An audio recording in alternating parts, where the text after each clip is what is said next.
রোগীরা যেন তার সন্তান, আর হাসপাতালের চিকিৎসক সেবিকা থেকে শুরু করে রোগীর স্বজনরাই তার আপনজন। হাসপাতালটি যেন তার পুরো পৃথিবী। বলছিলাম ব্রিটিশ নাগরিক জিলিয়ান মার্গারেট রোজের কথা। সুদূর লন্ডন থেকে বাংলাদেশে পাড়ি জমিয়েছিলেন মানব সেবার মহান ব্রত নিয়ে। মায়ার বাঁধনে নিজেকে এমনভাবে জড়িয়েছেন যে ফিরে যাননি নিজ মাতৃভূমিতেও। এটা উৎসর্গ নাই, এটা আমাদের জীবন, এটা ফুলফিলমেন্ট। আমরা তৃপ্তি পাই। আমার জীবন সার্থক হয়েছে, আমার যেটা দরকার সেইটা আমি পেয়েছি। আমরা এসে আমরা তো কোনো কিছু ছেড়ে দিতে হয় না, বরং আমরা পেয়ে যাই। আমাদের দেশের মানুষেরা যেখানে বিদেশ থেকে উচ্চশিক্ষা নিয়ে আর দেশে ফিরতে চান না, সেখানে বিদেশি আয়েশি জীবন ছেড়ে বাংলাদেশের মানুষের জন্য পুরো জীবনটাই উৎসর্গ করে দিয়েছেন এই মহীয়সী নারী।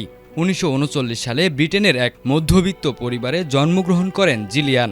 শৈশবে দ্বিতীয় বিশ্বযুদ্ধের ভয়াবহতা প্রত্যক্ষ করেছিলেন তিনি। কৈশোরে খ্রিস্টান মিশনারিদের সাথে ঘুরেছেন চট্টগ্রাম, খুলনা ও বরিশাল সহ বাংলাদেশের বিভিন্ন বিভাগে। সাধারণ মানুষের অভাব আর কষ্ট তাকে ভীষণভাবে নাড়া দেয়। তখনই সিদ্ধান্ত নেন অসহায় মানুষের পাশে দাঁড়াবেন। দেশে ফিরে নার্সিং কোর্স শেষ করে 1981 সালে পুনরায় বাংলাদেশে আসেন তিনি। তবে এবার আর ক্ষণিকের জন্য নয়, সারা জীবনের জন্য। 1996 সাল থেকে মেহেরপুরের বল্লভপুর মিশনারি হাসপাতালের হাল ধরেন মার্গারেট। লন্ডনের নাগরিক সুবিধা আর আভিজাত্য ছেড়ে নিভৃত পল্লীতে অসহায় মানুষের সেবায় জীবন উৎসর্গ করেছেন ব্রিটিশ এই নারী। গত 3 দশক ধরে এখানেই কাটছে তার দিনরাত্রি। 87 বছর বয়সী এই মহীয়সী নারী এখন স্থানীয়দের কাছে পরিচিত মাদার তেরেসা হিসেবে। এবং সার্থক আমি জানি না, আমার এসে যে প্রজেক্ট, যে কাজ ছিল সেইটা কত সুন্দরভাবে করা যায়, সেইটা আমার মনে, সেইটা আমার সার্থক হয়েছে কিনা বলতে পারছে না। যে কাজ দিয়েছেন সেই কাজ যেন আরও উন্নতি করতে পারি, সেই ইচ্ছা। এটি কোনো উৎসর্গ নাই, এটা আমাদের জীবন, এই যে আমরা আনন্দ পাই। আমরা কিছু উৎসর্গ করিনি, বরং আমরা পেয়ে যাই প্রত্যেক দিন। আমাকে যদি একটু থাকবার সুযোগ দিই তাহলে আমি খুশি হইতাম। আমার অনেক পরিচিত মানুষের সিটিজেনশিপ চেয়েছে, আমি পাইনি, পাইলে খুশি হইতাম, খুবই খুশি হইতাম। শুধু হাসপাতাল নয়, পাশে গড়ে তুলেছেন নার্সিং ইনস্টিটিউট ও একটি বৃদ্ধাশ্রম। তার কাছে শিক্ষা নিয়ে দক্ষ সেবিকা হিসেবে গড়ে উঠেছেন দেশের বিভিন্ন প্রান্তের শিক্ষার্থীরা। স্থানীয়দের কাছে তিনি আজ মানবতার মা। উনি অনেকদিন থেকে এখানে মানুষের সেবা দিয়ে আসছে, আলহামদুলিল্লাহ অনেক ভালো। 3 বছর আগে আমার মেয়ে এসেছিল, তো মেয়েটার অক্সিজেনের সাপোর্টের জন্য আমরা এখানে নিয়ে এসেছিলাম। মোটামুটি এনাদের কাছ থেকে ভালো একটা সুবিধা পাই, সেবা পাই। এমনকি মনে করেন সরকারি হাসপাতালগুলোতে যেভাবে যে আমাদের ভোগান্তি শিকার হতে হয়, এখানে আমাদের সেই ভোগান্তি শিকারটুকু আমাদের এখানে হতে হয় না। আমরা যেখানে সেখানে কোনো দালালের খপ্পরে আমরা নাই, আমরা সরাসরি এসে ডাক্তারের সাথে কথা বললাম, আমাদের পজিশন আছে। এই মহীয়সী নারীর সাথে কাজ করতে পেরে গর্বিত সহকর্মীরাও। তার নিয়ম অনুবর্তিতা ও সেবাধর্মী মন মানসিকতা অনুপ্রাণিত করে সবাইকে। উন্নত প্রযুক্তি এবং অভিজ্ঞ চিকিৎসক দলের নিরলস প্রচেষ্টায় আমরা আছি আপনার পাশে। ডেল্টা হাসপাতাল। তো সিস্টারের কাছ থেকেই আমার পুরো ট্রেনিংটা, উনি যেহেতু গাইনির উপরে বেশি লক্ষ্য করতেন, তো সেই হিসাবে গাইনির উপরে উনি যতটা দিয়েছেন ততটা মানে যতটা কাজ করেছি তার সাথে, সমস্ত ডেলিভারি কাজের দিক থেকে আমাদের বল্লভপুর মিশন হাসপাতাল কিন্তু অনেক ফাস্ট। সেক্ষেত্রে সিস্টারেরই অবদান বেশি। উনি সকাল থেকে শুরু করে রাত 10টা, 11টা, 12টা, ইভেন রুমে যাওয়ার পরেও যদি মনে হয় যে সিস্টারকে প্রয়োজন আছে, উনি কখনোই রাগ করেন না, বিরক্তও হন না। উনি হাসি মুখে রুগীর জন্য চলে আসবে। তার জীবন আদর্শ অনেক বেশি। আমরা তার ছাত্রী হিসাবে এটুকুই চাইব যে ওনার কিছুটা হলে পরেও আমরা যেন নিতে পারি। ফরসেপ ডেলিভারির মাধ্যমে আমি জন্মগ্রহণ করি।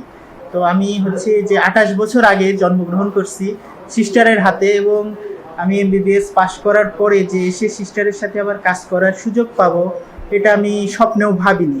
তবে ওনার সাথে দেখা হয়তো আগেও, কারণ উনি কার্পাসডাঙ্গা ক্লিনিক, রতনপুর ক্লিনিক এবং আনন্দবাস এইসব জায়গায় গর্ভবতী মায়েদের এবং ডায়াবেটিস অনেক পেশেন্টদের একদম অল্প টাকায় সম্পূর্ণ সেবামূলক যে কাজটা তিনি সেটা করে, চিকিৎসা দেয়। 750 গ্রামের বাচ্চাও এখান থেকে বড় হয়ে বাড়িতে যায়, সেটা শুধুমাত্র সিস্টারের জন্য।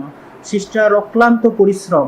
এখন আমরা ডিউটি করি 8 ঘন্টা, কোনো ডাক্তার ডিউটি করে 12 ঘন্টা, 2 শিফটের, কিন্তু সিস্টার 24 আওয়ার সব সময়, যখনই তাকে ডাকা হবে সে সব সময়, রাত 12টায় ডাকলেও তিনি উঠবে, রাত 1টায় ডাকলেও তিনি উঠবে, 4টার সময়তেও তিনি উঠবে। নতুন পেশেন্ট আসলে তিনি তার সমস্ত ক্লান্তি, তার কাছে কোনো ক্লান্তি কোনো বিষয় না। তিনি চাইলে কিন্তু অনেক ভালো লাইফ লিড করতে পারত, কিন্তু তিনি মানবতার যে জীবনটা বেছে নিয়েছেন, এটা আমাদের দেশের জন্য, আমাদের এই এলাকার জন্য, এটা আমরা ভাগ্যবান। এমন মানুষ হয়তো আগামী 100 বছরেও একজন আসবে কিনা। আমি মাদার তেরেসাকে দেখিনি, কিন্তু সিস্টার জিলিয়ান এমরোজকে দেখছি, এবং আমি তার সাথে কাজ করতে পেরে আমি খুব খুশি। হয়তো আমি তিনি না থাকলে আমার জন্মও হতো না, হয়তো তখনই আমি মারা যেতে পারতাম। গর্ভবতী মা এবং শিশু পরিচর্যারা বেশ স্পেশালি বেশিভাবে দেওয়া হয়, এবং আরেকটি ডিপার্টমেন্ট এখন আমাদের গড়ে উঠেছে, সেটা হচ্ছে একটা বৃদ্ধাশ্রম আছে। তাদের সেবাটা সিস্টার জিলিয়ান যাচ্ছেন। সিস্টার জিলিয়ান শুধু যে হাসপাতালের সেবা, স্বাস্থ্য সেবা দিচ্ছে তা না, তিনি অনাহারীকে খাবার দিচ্ছেন, যার আহার নাই তাকে খাবার দিচ্ছেন, যার বস্ত্র নাই তাকে বস্ত্র দিচ্ছেন, যার আয় ইনকামের কোনো পথ নাই তাকে সেই আয় ইনকামের একটা কি ব্যবস্থা সেটাও তিনি করে দিচ্ছেন। সেই দেশের মায়া ত্যাগ করে আর ফিরে যেতে চায় না। তিনি আমাকে বলেছেন যে আমি আমার শেষ নিঃশ্বাস এই বাংলাদেশে সেটাই করতে চাই। এই মহিয়সী নারীর ত্যাগকে সম্মান জানিয়ে তার নাগরিকত্ব সহ সকল আইনি বিষয়ে সহযোগিতার আশ্বাস দিয়েছেন মেহেরপুর 1 আসনের সংসদ সদস্য।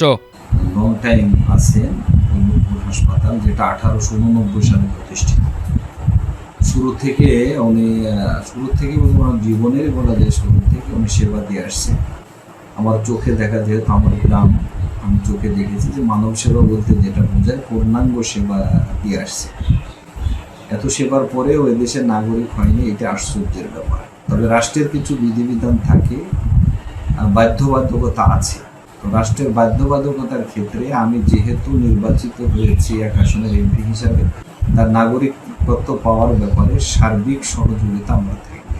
জীবন সায়ান্নে এসেও ক্লান্তিহীন জিলিয়ান মার্গারেট রোজ মেহেরপুরের মাটির সাথে মিশে যাওয়া এই ব্রিটিশ নাগরিক প্রমাণ করেছেন সেবা আর ভালোবাসার কোনো সীমানা নেই। সাইফুল্লাহ আল হেলাল, এটিএন বাংলা।